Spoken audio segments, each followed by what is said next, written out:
সাল্লাল্লাহু আলাইহি ওয়াসাল্লাম বলছেন, লাতাত্তাবিউন্না সানানা মান ক্বাবলাকুম শিবরান বিশিবরিন ওয়া দিরাআন বিদিরাইন। অদূর ভবিষ্যতে আমার উম্মতেরা প্রতি বিঘতে প্রতি গজে গজে অনুসরণ করবে। লাউ সালাকু জোহরা তাব্বিল, যাদেরকে অনুসরণ করবে তারা যদি হাঁটতে গুই সাপের গর্তে ঢুকে যায়, আমার এই উম্মতেরাও তাদের অনুসরণ করতে গুই সাপের গর্তে ঢুকে পড়বে। লা সালাকতুমুহু, তারাও ঢুকে পড়বে। তখন সাহাবীরা বলতেছেন, ইয়া রাসূলুল্লাহ, আপনি কাদের কথা বলছেন? আল ইয়াহুদা ওয়ান নাসারা, ইহুদি নাসারাদের। আল্লাহ নবী বলছেন, ফামান, তাছাড়া আর কার কথা বলছি? অদূর ভবিষ্যতে এই উম্মতরা ইহুদি নাসারাদের অনুসরণ করতে এরকম পরিস্থিতি আসবে, তারা যদি তার মায়ের সাথে জেনা করে, এই উম্মতেরা তারাও তাদের মায়ের সাথে জেনা করবে। ওই যুগ এসেছে। মুসলমানরা তাদেরকে কিভাবে অনুসরণ করছে দেখুন। রাসূলুল্লাহ সাল্লাল্লাহু আলাইহি ওয়াসাল্লাম বলছেন, তিনটি আযাব এই উম্মতের উপরে হবে। ফাসফুন, মাসফুন ওয়া কাযফুন। ভূমি ধস হবে, চেহারা বিকৃত হয়ে যাবে। ভূমি ধস হবে, চেহারা বিকৃত হয়ে যাবে। আর উপর পর্যায় থেকে শাস্তি চাপিয়ে দেওয়া হবে। নেতা নেত্রীদের পক্ষ থেকে শাস্তি চাপিয়ে দেওয়া হবে, বিধর্মীদের পক্ষ থেকে শাস্তি চাপিয়ে দেওয়া হবে তিনটি অপরাধের কারণে। এক, ওয়াদরাবু বিল মাআজিব, যখন গান বাজনা বাদ্যযন্ত্র নিয়ে এই উম্মত ব্যস্ত হয়ে পড়বে। আপনি বলেন, আজ বাদ্যযন্ত্র নিয়ে এই উম্মত ব্যস্ত কিনা? একটা সময় বিয়ে বাড়িতে এভাবে গান বাজে নাই, এমনি বিয়ে শাদী হয়েছে। আমরা জানতাম, মানুষেরা জানতো, একটা বাস গেল, এই বাসে করে গান বাজনা হলো, বিভিন্ন ঢোল তবলা বাজতেছে, সবাই বলতেছে সাঁওতালের বিয়ে গেল রে, সাঁওতালের। আর ওই জিনিস আজ মুসলমানের বাড়িতে হচ্ছে। আর আমি আপনি বলতে বাধ্য হচ্ছি, অনেক জায়গায় বক্স বাজতেছে, ওই বিয়েটা মুসলমানদের বাচ্চার বিয়ে হচ্ছে। গান মুসলমানদের ভিতরে কিভাবে ঢুকিয়ে দেওয়া হয়েছে। একটা সময় আমরা যখন দেখতাম ভোটের সময় আসতো, তখন মুখে মুখে মাইকিং হতো এলাকাকে এলাকা।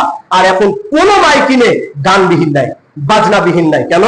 কারণ নবী করিম সাল্লাল্লাহু আলাইহি ওয়াসাল্লাম বলছেন, এই উম্মতের এমন একটা সময় আসবে, যে সময়টা এসে গেছে, তখন তারা পরিপূর্ণ চেষ্টা করবে ইহুদি খ্রিস্টানদেরকে অনুসরণ করা, ইহুদি নাসারাদেরকে অনুসরণ করার পুরোপুরি চেষ্টা করবে। এরপরে রাসূল সাল্লাল্লাহু আলাইহি সাল্লাম বলছেন, তিনটি অপরাধের দ্বিতীয় নম্বর, মদ পান বেড়ে যাবে। এত পরিমাণ মদ পান করবে, আর প্রত্যেকটা মুসলমানের সন্তান নেশার সাথে জড়িত। প্রায় ঘরে ঘরে নেশার কারণে মাকে হত্যা, বাবাকে হত্যা, অহরহ ঘটনা দেশে প্রতিনিয়ত ঘটতেছে। স্ত্রীকে হত্যা প্রতিনিয়ত ঘটতেছে। প্রিয় ভাইয়ের আমার, তাই দ্বিতীয় নম্বর পাপ এই উম্মতের মধ্যে বাড়বে, সেটা হলো মদ জুয়ার প্রচলন ঘটবে। তখন কি হবে?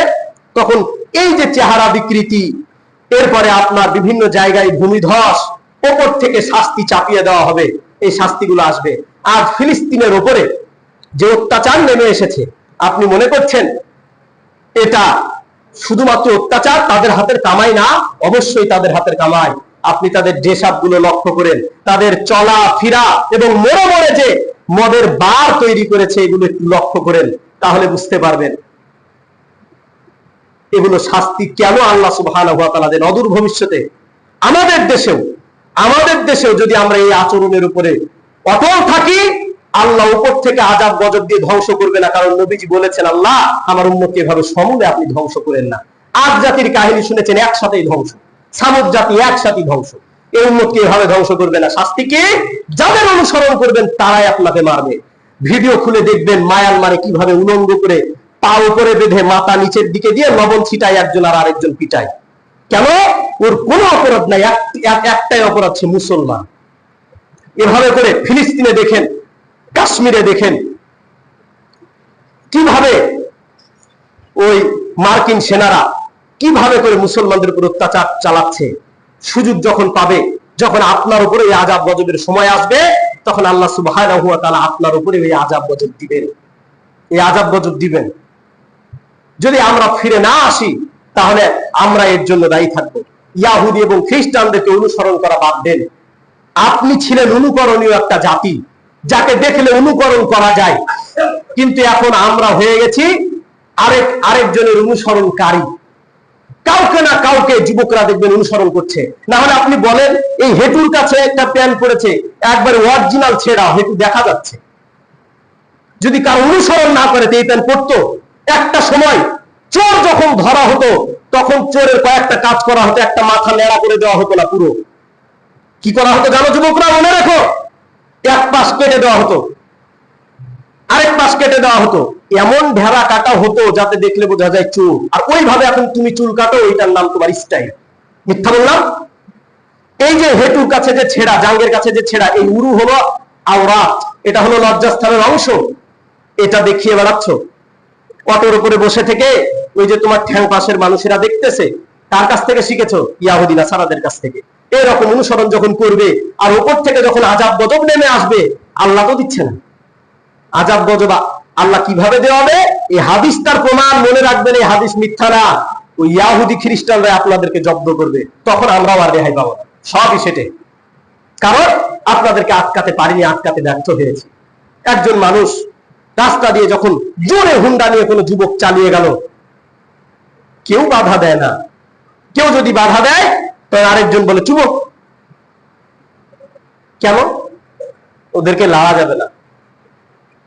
এই যে অন্যায়কে আমরা সাপোর্ট করলাম, এই যে লোকটা বলতেছে আমি ওই জোর ঝামেলার মধ্যে নাই, আমি কাউকে নিষেধ করতে যাব না, কাউকে কিছু বলতে যাব না, আমি বাবা ওভাবে হুন্ডা চালাই না, আমি একেবারে আস্তে আস্তে, কোনোদিন 20-এর উপরে তুলেছি কিনা তাই তো আমি জানি না, এত আস্তে আস্তে আমি যাই। হ্যাঁ, একদিন ওইভাবে আস্তে আস্তেই সে যাচ্ছে, আর ওই যে জোরে হুন্ডা চালিয়ে আসা লোকটা ওকে মেরে দিয়ে চলে গেল। রেহাই পেল? ও যে 20-এর উপরে কোনোদিন তুলে না। অন্যায় যদি প্রতিহত না করা হয়, এই রাস্তাতে আপনার ছেলে মারা যাবে একদিন। আমি বলতেছি, এই ভাই এভাবে কেন হুন্ডা নিয়ে গেলেন?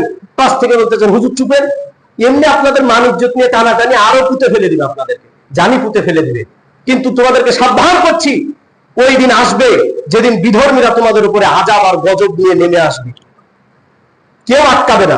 ফিলিস্তিনে ওই রকম ভাবে মারে, কেউ আটকায়? মা সন্তানকে নিয়ে বসে আছে, সন্তান পানির জন্য চিৎকার করছে, খাদ্যের জন্য চিৎকার করছে, মা এক লুকমা খাওয়ার মুখে তুলে দিতে পারে না। অথচ সে জানে না আমার অন্যায় কি। হ্যাঁ, ওর অন্যায় হলো সে হয় বাধা দেয়নি, আর না হয় নিজেই অপরাধ করেছে।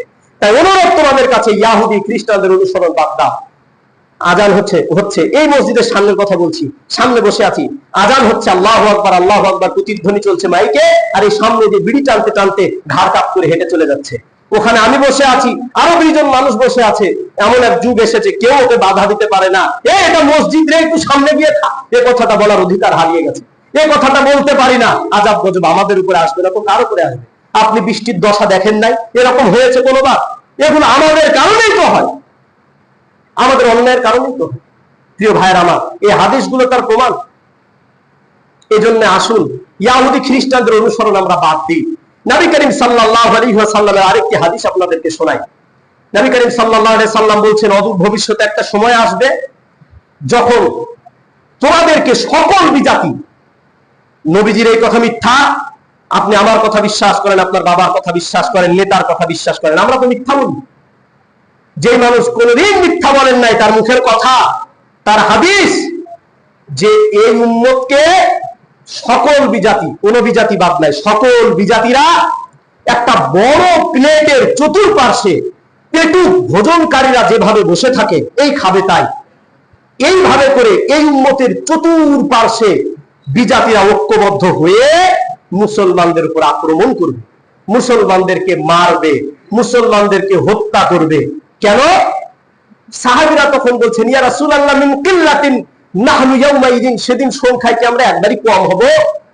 আল্লাহর নবী বলছেন, না, বাল আনতুম কাসীর, সংখ্যায় তোমরা কম হবা মানে এত বেশি হবা সংখ্যায়, যা ভাষায় বলা যাবে না। প্রচুর পরিমাণ তোমরা সংখ্যায় হবা, তো নামে মুসলমান। কেমন হবা? গুসাউন কা গুসাইস সাইল, স্রোতে যেমন খড়কুটো ভেসে চলে যায়, তোমরাও এরকম খড়কুটোর মতো হবা। তোমাদের কোনো আত্মমর্যাদা থাকবে না, তোমাদের কোনো মান সম্মান থাকবে না, তোমাদের কোনো ব্যক্তিত্ব থাকবে না। তোমরা যখন দেখবা অমুক নায়কটা হিন্দু, অমুক নায়কটা খ্রিস্টান, অমুক প্লেয়ারটা খ্রিস্টান, ইয়াহুদি নাসারা, ওর দেশাব তোমার মধ্যে ঢুকে গেল। এই যে দেখো, তোমার মধ্যে কোনো আত্মমর্যাদা বোধ আছে কি? তোমার মধ্যে কোনো সম্মানবোধ আছে কি? সাথে সাথে তুমি ঢুকিয়ে ফেললা, চুলের কাটিংটাকে ওইভাবে কাট দিলা। দেখে তো মনে হয় কত খারাপ লাগে, তুমি জানো? এখন আর খারাপ লাগে না, অভ্যাস হয়ে গেছে দেখে দেখে। বলেন প্রথম দিকে খারাপ লেগেছে কিনা?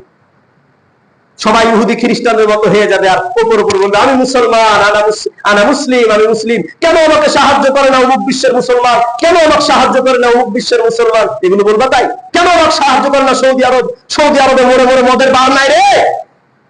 কিন্তু ওই দেশগুলো গিয়ে দেখো, মুসলমানের দেশ তুরস্ক, মরে মরে মদের বার। প্রিয় ভাইয়ের আমার, এগুলো আমরা যখন ইহুদি খ্রিস্টানদেরকে নিয়ে মেতে উঠবো, ওদেরকে নিয়েই যখন আমাদের সবকিছু, আমাদের চলা ফিরা উঠা বসা, তখন আল্লাহ ওদের মাধ্যমে আমাদেরকে শাস্তি দিবেন। এটা হাদিস। আর কুরআনে আল্লাহ পাক আল্লাহকে যদি মিথ্যাবাদী মনে করেন তো আপনার চাইতে জালেম আর কে?